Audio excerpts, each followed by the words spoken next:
La généalogie de la morale, traité 2, la faute, la mauvaise conscience et ce qui s'y apparente. C'est un traité qui parle beaucoup du châtiment, du rapport créditeur-débiteur qui s'est formé alors que les sociétés se sont formées, alors qu'on est devenu un animal social organisé. C'est de ça que parle ce deuxième traité, puis c'est une analyse de ce passage-là de la généalogie de la morale que je vais faire aujourd'hui, point par point, stanza par stanza. Donc c'est parti. Pour commencer, Nietzsche nous parle d'un principe qui est qui est vraiment à l'essence de comment fonctionne l'humain, puis c'est la capacité d'oublier. Donc il commence par là, l'humain est capable d'oublier, puis ça lui permet de se concentrer sur ce qu'il fait précisément. Cette capacité-là est particulièrement importante au sein d'une société parce que ce que ça fait une société où lui utilise le mot un État, l'État, ce qu'il fait, c'est qu'il permet de faire spécialiser les gens, de faire en sorte qu'ils doivent s'occuper d'un élément particulier, spécialisé, puis d'oublier les problèmes qui viennent avec d'autres spécialisations. Alors, ce qui va occuper notre pensée, c'est ce qui est essentiel à notre survie. Dans le monde moderne, ce que ça va être, par exemple, supposons que vous êtes cordonnier, ben, vos soucis quotidiens vont se centrer aux alentours des souliers parce que c'est votre gagne-pain, c'est ainsi que vous pouvez survivre. C'est un oubli qui est nécessaire à l'humain parce que sinon, on n'est pas en paix. Donc, l'oubli permet d'avoir un certain ordre dans notre vie. Maintenant, par opposition à l'oubli, il y a l'acte de se souvenir, ou plutôt la capacité de se souvenir qui est à l'inverse de l'oubli, puis qui permet justement de tenir parole. Le cordonnier ne va pas oublier son client, puis c'est précisément avec cette capacité-là, cette capacité de se rappeler les choses que l'humain peut tenir parole. Puis le fait de tenir parole, ça rend l'humain très prévisible, très ordonné, puis régulier. Dans le stanza 2, Nietzsche revient sur cette idée-là. Il dit que, au final, c'est précisément parce qu'on est une société organisée, parce qu'on a créé tout un filet social, que l'homme est devenu prévisible, puis qui est devenu moral. Parce qu'au final, c'est ça qu'est la morale. C'est un système de mécanismes qui vont dicter la façon dont on est redevable. Parce que l'humain, en ayant la capacité de se rappeler de choses, il est capable de promettre à autrui qu'il va être, qu'il est redevable à cette personne-là, puis qu'éventuellement, il va lui repayer, peu importe ce que cette personne-là lui a donné. Donc, c'est ça l'idée de la morale selon Nietzsche, c'est notre capacité à tenir nos promesses. Puis déjà ici, ça va être un thème assez récurrent dans la partie 2. On a affaire à des idées qui flirtent quand même beaucoup avec ce que Freud développera plus tard. Donc, par exemple, l'idée que on doit être capable d'oublier pour ne pas devenir névrosé, puis que c'est la capacité d'oubli qui est importante pour rester psychologiquement sain. Je suppose qu'il y a une façon meilleure de le dire, là, mais c'est ce que j'en comprends. Et donc, la mémoire, c'est un poids davantage que ça n'est une libération, puis c'est aussi ce qu'entend Nietzsche ici. Maintenant, pour comprendre le stanza 3, je vais y aller un peu en ordre inverse. Donc, pour réfléchir, pour se rappeler de quelque chose, pour le mémoriser, il faut d'habitude que cette chose-là soit mémorable. Puis, ce qui est mémorable pour l'humain, c'est ce qui lui permet de survivre. Puis, ce qui lui permet de survivre, souvent, c'est de se rappeler de ce qui est dangereux pour éviter justement ces éléments-là qui sont dangereux. Mais ça fait en sorte que l'humain va se rappeler beaucoup de la violence. La violence est très mémorable. Puis, il découle de ça que les peuples de penseurs, les peuples qui ont un bagage culturel quelconque, ce sont des peuples qui sont violents. Puis, c'est justement à cause de cette violence-là qu'ils ont vécu qu'ils sont capables de se rappeler du passé, puis d'aller de l'avant. Donc, leur succès est dû en partie à la violence. Sauf que souvent, cette violence-là, elle vient pas d'elle-même, elle est organisée. Puis, un très bon système d'organisation de la pensée pour l'humain, ce sont les religions.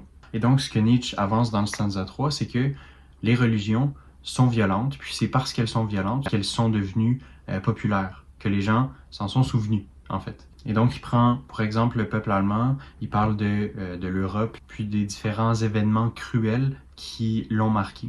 Et ce sont ces éléments-là qui forcément vont être violents, qui ont marqué la culture et ont permis de bâtir une culture justement à l'Allemagne. Ensuite, dans le stanza 4, on nous parle du concept de faute, qui va être vraiment essentiel, qui va mener au châtiment notamment, on en parlera plus tard, mais la faute, c'est inextricable avec l'idée de dette. Donc, puisque maintenant on est capable de se rappeler, on est capable d'établir un rapport créancier-débiteur, donc un rapport voulant que si quelqu'un fait quelque chose pour nous, on lui est redevable éventuellement. Et de là vient l'idée de la faute. La faute survient lorsque on est incapable de repayer ce que quelqu'un nous a fait. Donc, si quelqu'un nous a aidé puis qu'on est incapable de l'aider en retour, c'est là où on est en faute. Puis, l'humain a développé plein de systèmes pour justement punir cette faute-là. Ça peut être du travail forcé, ça peut être de prendre les biens d'une personne, ça peut être aussi la torture, étonnamment. Puis, ce qui est intéressant avec cette idée-là que tout découle du fait qu'on est redevable à quelqu'un, ça fait que, d'un point de vue purement historique, si on est en faute, c'est pas qu'on a fait quelque chose de mal. Ça a jamais été ça qui était à la base de l'idée de la faute.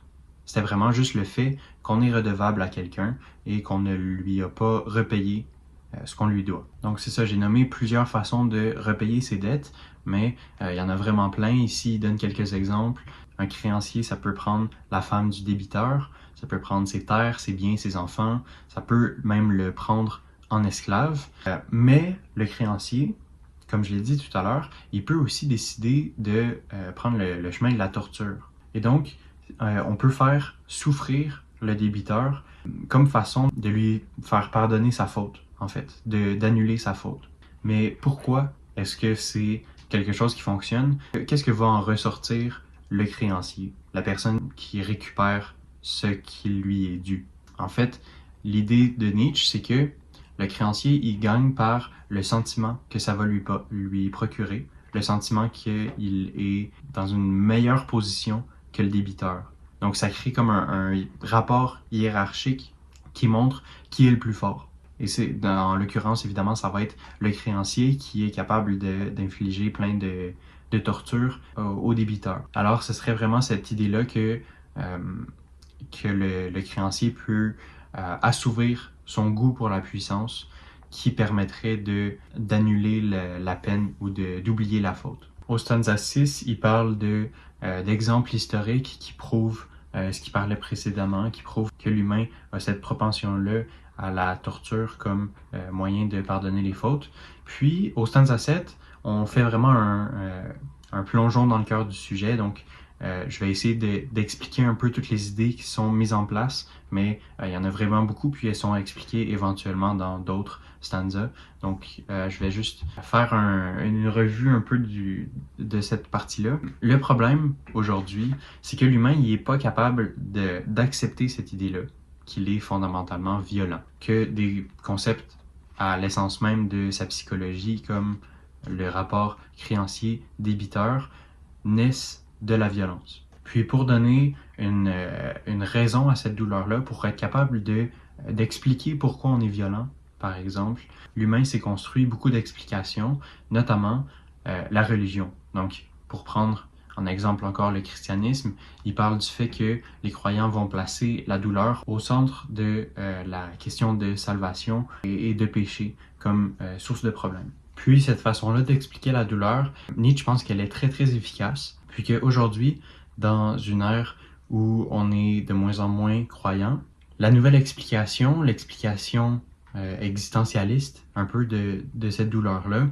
c'est de dire qu'elle est absurde, que notre vie dans son ensemble est absurde, mais que c'est justement le mystère de la vie, notre incapacité à expliquer le sens de la vie, qui place le mystère de la vie comme but ultime de notre existence. Sauf qu'en réalité, même avec ce nouveau système-là d'expliquer la douleur, Nietzsche pense que même les athées croient encore inconsciemment qu'il y a des spectateurs divins, des spectateurs d'ailleurs qui sont encore là pour regarder nos souffrances puis en donner un sens, tout comme Dieu le faisait auparavant avec les religions. Il avance que les philosophes modernes ont créé cette idée-là du libre arbitre, de l'idée que notre vie n'est pas prédéterminée, parce que ça serait lassant pour les dieux, pour les spectateurs de notre existence, qui donnent un sens à nos souffrances. Puis c'est une idée assez saugrenue, selon moi. Peut-être que je l'ai mal compris, peut-être qu'il y a un niveau d'ironie que j'ai pas pu comprendre à ce niveau-là, parce que je me demande si Nietzsche croit vraiment que les philosophes modernes ont comme un peu internalisé l'existence des dieux de façon inconsciente. Est-ce que c'est réellement à ça qu'ils pensent ou s'il y a un autre niveau de compréhension, j'en suis pas certain à ce niveau-là. Au stanza 8, Nietzsche essaie d'expliquer ce qu'est la justice. Puis encore là, il se base sur cette relation-là de créditeur-débiteur qui est un peu à l'essence de toutes nos interactions humaines. Il parle même du fait que ce serait avec ce rapport-là, créditeur-débiteur, que l'humain aurait développé la pensée.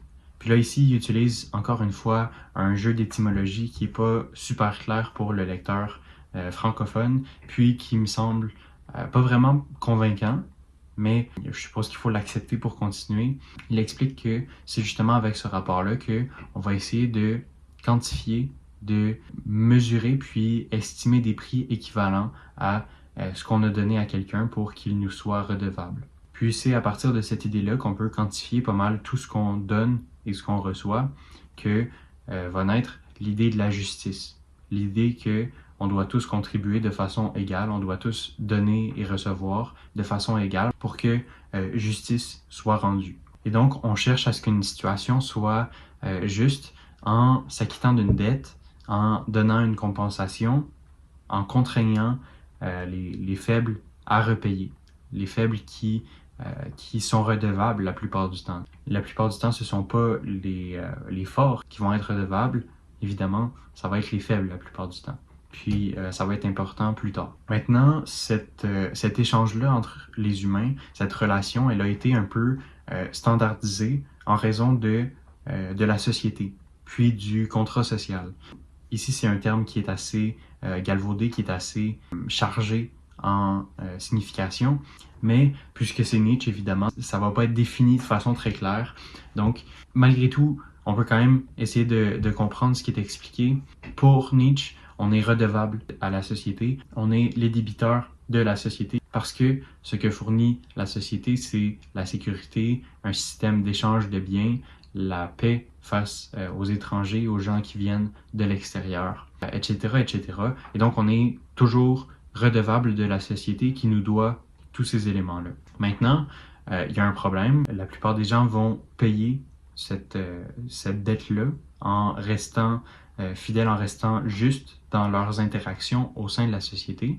Mais parfois, il y a des gens qui ne vont pas respecter cet échange-là. Puis, Nietzsche parle du fait qu'au départ, lorsque la société était trompée, lorsque quelqu'un ne respectait pas cette idée-là qu'on est redevable, ce qu'on appelle maintenant un criminel, cette personne-là était renvoyée, était remise à l'état de nature, donc sortie hors de la société. Sauf que, à force que les sociétés grandissent, puis qu'elles prennent de l'expansion, ce concept-là de rejeter quelqu'un hors de la société, il n'est plus vraiment fonctionnel. C'est plus vraiment possible de rejeter quelqu'un. Et ce que l'humain a inventé, donc, pour pallier à cette injustice, c'est de créer le châtiment. Puis le châtiment, c'est une forme rituelle de torture pour justement obtenir réparation. Mais je dis que c'est un système, un rapport de force qui existe dans les sociétés plus avancées, mais auparavant, lorsqu'il était encore possible de sortir la personne hors de la société, il y avait aussi ce principe-là de châtiment qui était un peu plus primitif, où on partait du principe qu'on peut faire un peu ce qu'on veut à un criminel, parce que maintenant, il ne fait plus partie de la société. Et donc, on peut lui faire violence comme on veut. Il ne fait plus partie du rapport de force créditeur-débiteur qui existait auparavant lorsqu'il faisait partie de la société. Mais alors que le temps avance, puis que la société s'accroît, se développe, cette idée-là de punir les criminels est est de plus en plus difficile. Les criminels sont de plus en plus impunis. Puis, on s'est mis à séparer l'homme, le criminel, de son acte. Puis, à cause de ça, les réparations, les façons de punir la personne, les châtiments, ils se sont adoucis. Donc, par exemple, on ne rejette plus ces personnes-là de la société, mais ils doivent faire réparation. Donc, c'est à eux à repayer ce qu'ils ont commis, la faute qu'ils ont commise. Et donc, ça se fait de plusieurs façons. Ça peut être par exemple du temps de prison, ça peut être de l'argent qu'il doit, etc., etc. Et là vient une idée assez grave. Ici vient une idée assez grave, c'est l'idée que c'est aussi un symbole de puissance pour la société de montrer qu'elle ne rejette plus ses criminels. Donc, c'est une façon de montrer que la société est devenue tellement grande et puissante que les criminels, ils ne les considèrent plus que comme des parasites qui vont être laissés impunis. Puis cette impunition-là, on s'est mis à l'appeler le pardon.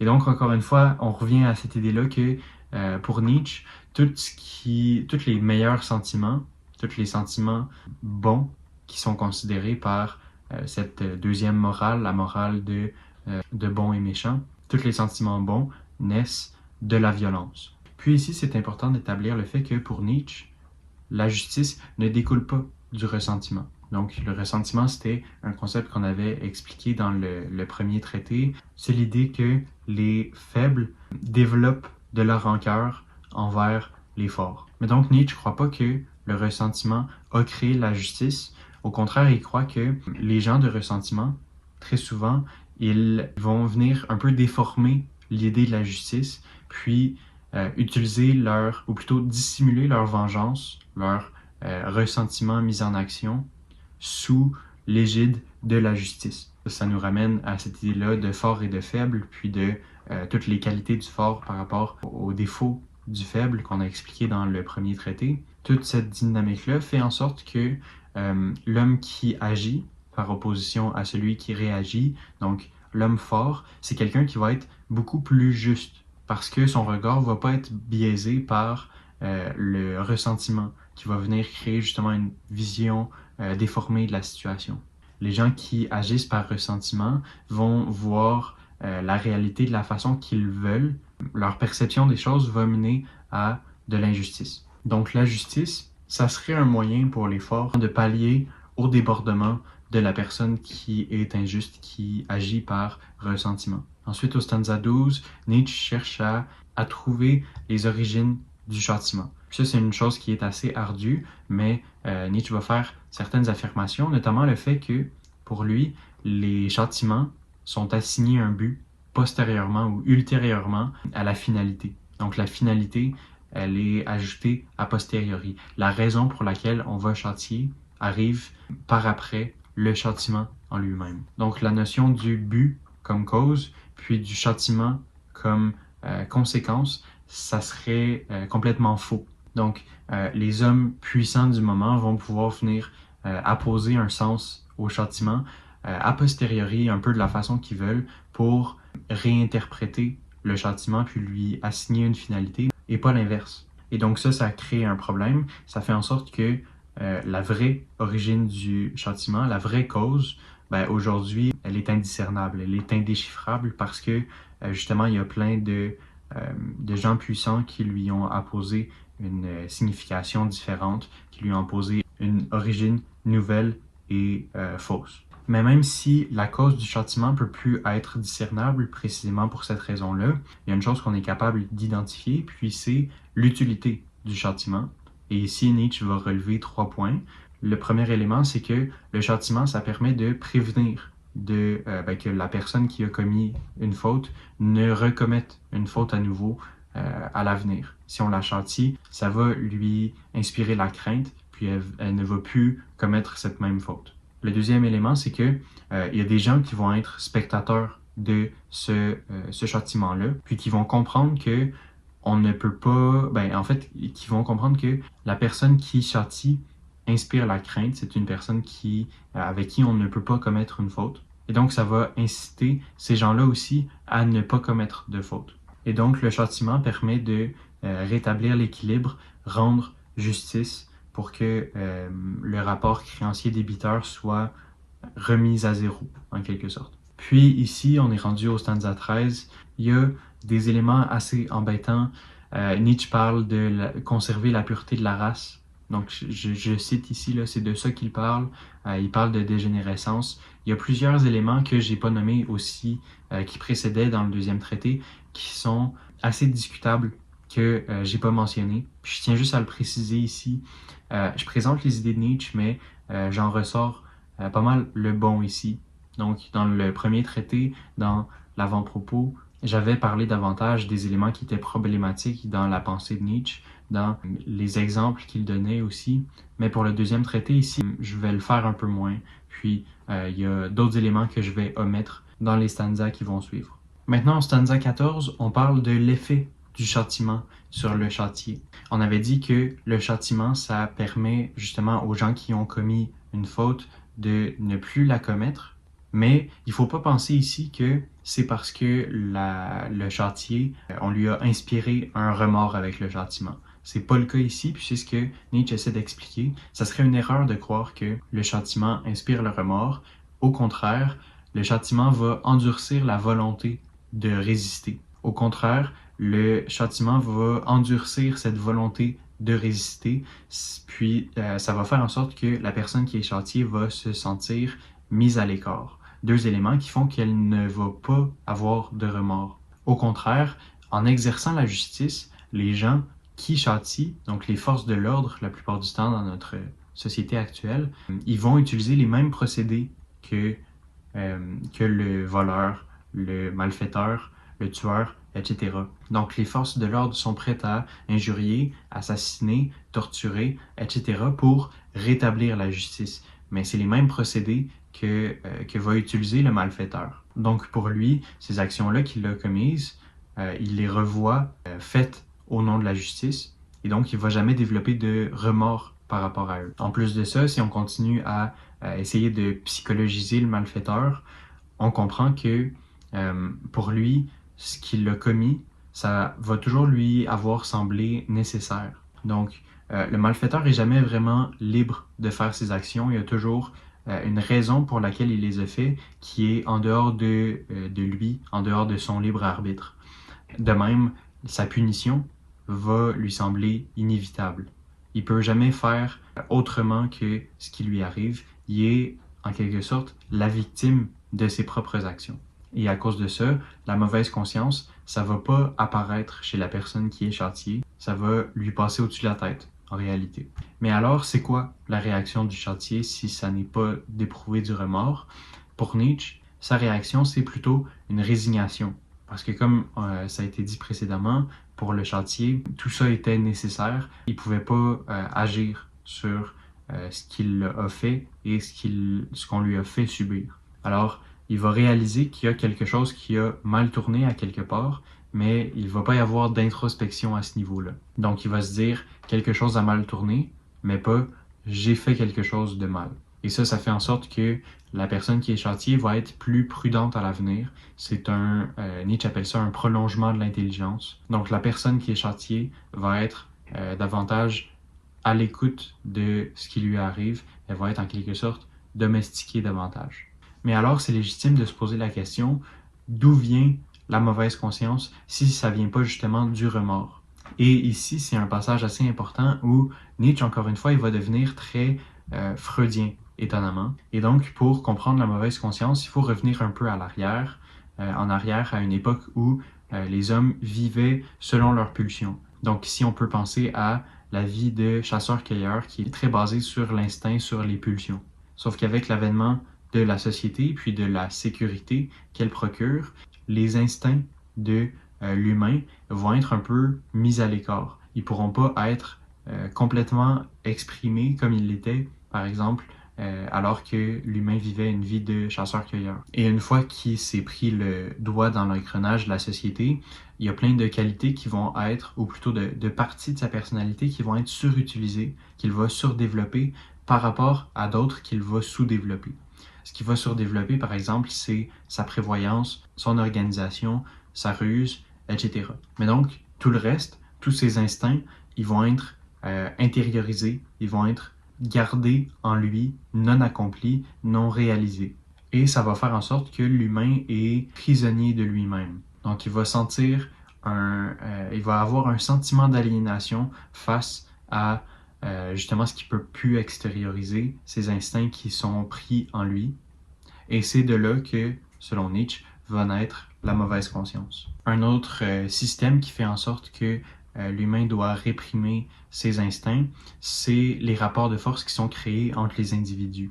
Donc, par exemple, les tyrannies, les monarchies, tous les systèmes qui font qu'une personne règne sur une autre, ce sont des systèmes qui vont accroître cette mauvaise conscience-là chez les gens qui sont dominés. Puis, à force justement de surdévelopper des éléments de notre personnalité, puis d'en sous-développer d'autres, ça crée un conflit en nous-mêmes, un conflit intérieur qui fait en sorte que on va réprimer des parts de nous-mêmes, puis ça va faire un conflit en nous qui fait en sorte que on va avoir tendance à se faire violence à nous-mêmes. Donc s'infliger de la violence à soi-même parce que justement notre personnalité est divisée, puis a des buts qui vont avoir tendance à devenir contraires.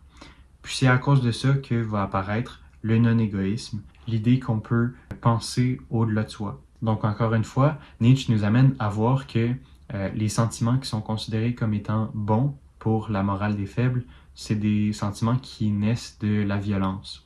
Puis ici, c'est de la violence intérieure dont il est question. Mais pour moi, cette idée-là que le non-égoïsme, ça naîtrait de la mauvaise conscience, c'est une idée qui fonctionne pas super bien. Selon moi, il existait cette idée-là de non-égoïsme avant qu'on devienne partagé, qu'on devienne un humain qui est domestiqué dans une société. Je pense que c'est un élément qui existait auparavant, même dans, je prenais tout à l'heure l'exemple de la vie d'un chasseur-cueilleur. Je crois qu'à cette époque-là, on était aussi non égoïste. Je crois qu'on venait aussi en aide à d'autres personnes sans s'attendre à ce que cette personne-là nous donne quelque chose en retour. Je crois que ce non-égoïsme-là existait, mais évidemment, Nietzsche ne serait pas d'accord avec mon intuition. Mais ici, Nietzsche est encore très freudien. Il nous sort l'idée comme ça qu'il y a des éléments de notre être qui se divisent, qui s'opposent. C'est un peu ce qu'on retrouve dans la psychologie freudienne avec les concepts de moi, de surmoi, de subconscient, etc.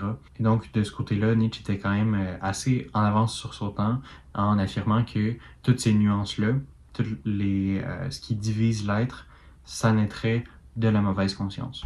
Maintenant, au stanza 19, il y a un nouveau concept. On s'éloigne un petit peu de l'idée du châtiment, de la mauvaise conscience, tout ça. Ici, Nietzsche essaie d'expliquer l'origine des dieux, rien de moins.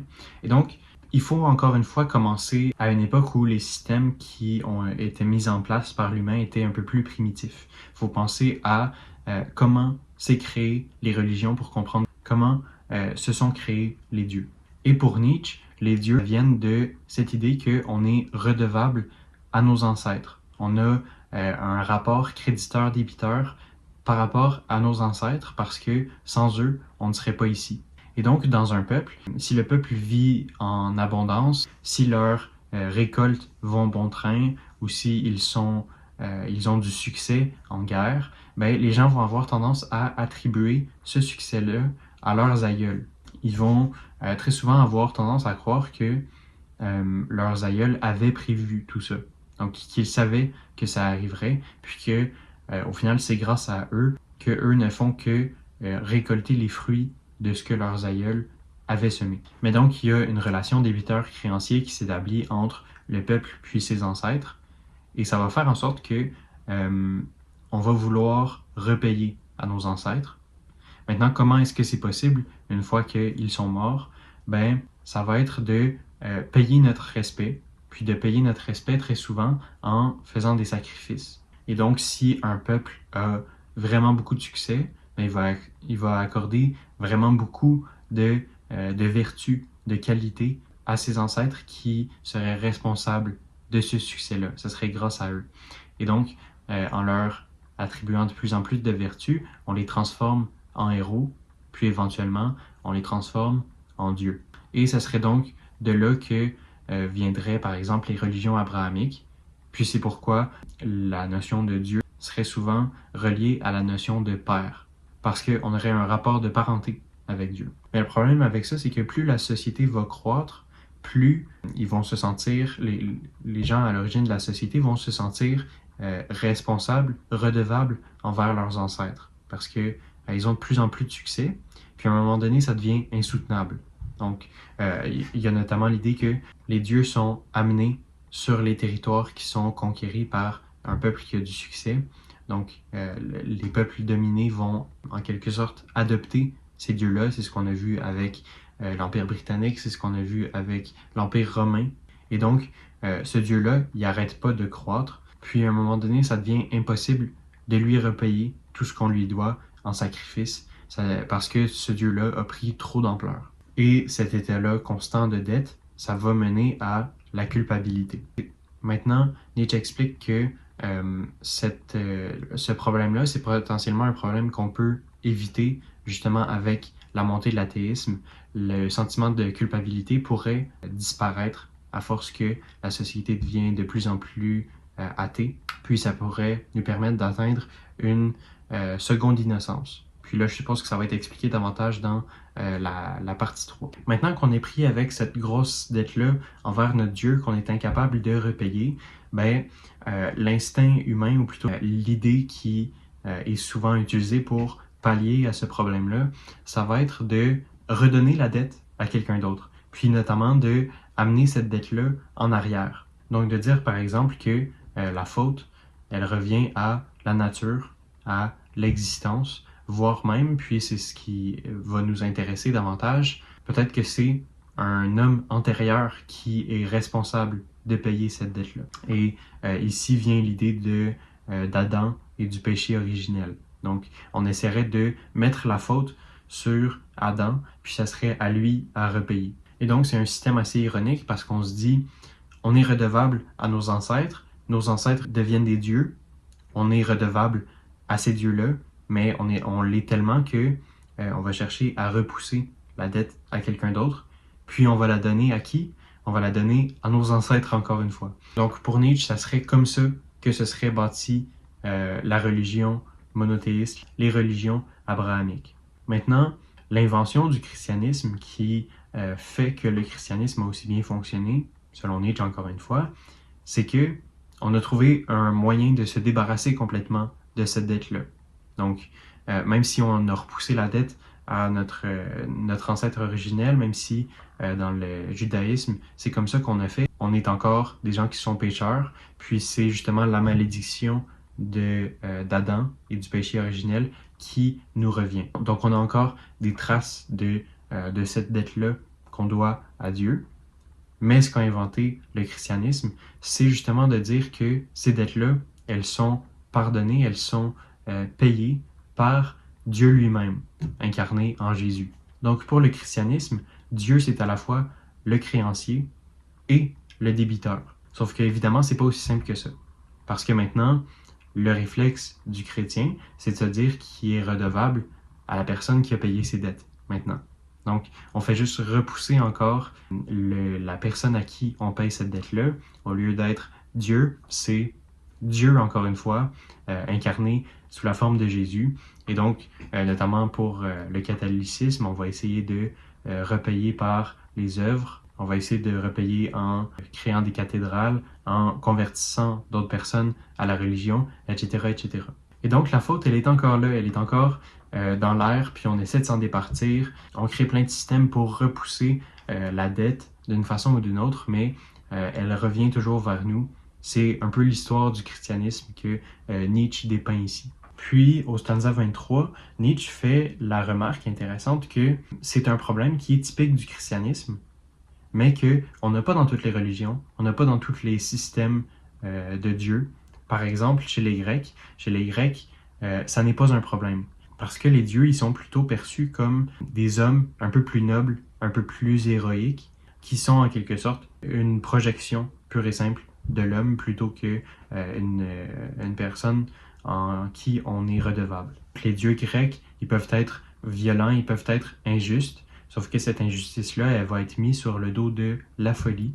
Puis c'est le principe de la folie qui va un peu remplacer le concept de péché pour justement le système de la mythologie grecque. Lorsque les humains vont commettre des actes qui relèvent de la folie, on va blâmer ces actes-là sur les dieux.